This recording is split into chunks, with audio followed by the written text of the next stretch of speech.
はい、こんにちは。あすこ先生です。Today I'm talking about bakari. Bakari. So bakari means only. And then we use like this, te form. And then bakari imasu. It means this person is doing this action only. Yeah? So for example, eat. If someone eat a lot here, that someone's activity is only eating. 食べてばかりいます。食べてばかりいます。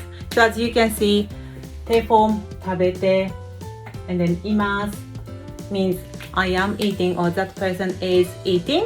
Yes. And then we insert ばかり in the middle. Yes. So if I'm say 食べてばかりいます I am only eating. Oh.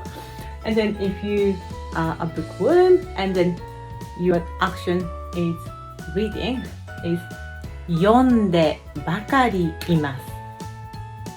読んで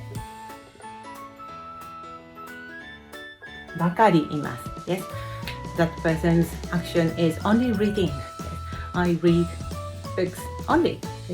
読んでばかりいます。But be careful if the verb is プラプラプラします。Verbs, it's a combined verbs with します。We use a little bit different way. So, for example, study is 勉強します。Yes? So, example is 勉強します。勉強します。This is a 勉強します。This is a combined verb. Sorry, my English. The word 勉強, studying, and then します. Do. So this verb, a little bit long one, but it is a combination of 勉強, study, and then します. Do. Yes. So do studying is the meaning of this verb. And then in this kind of verb, we use ばかり a little bit different. So the part one is the same as this one. Yes. 勉強してばかりいます。Okay? 勉強してばかりいます。勉強してばかりいます。So just a 手 form and then ばかり and then います。Yes? So this person is only studying. Yes, studying is the only action for this person. Yes.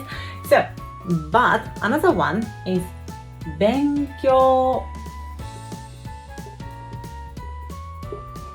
ばかりしています。Okay? 勉強ばかりしています。Yes, so we insert ばかり in the middle of this verb because this verb is a combination of 勉強 noun and then します。So that's why we insert ばかり in the middle. Alright? So 勉強ばかりしています。Yeah. So these two sentences mean the same. This person doing study only. Yes? But there are two ways to say. Okay? あなたはどうですか？日本語の勉強ばかりしていますか？さよなら。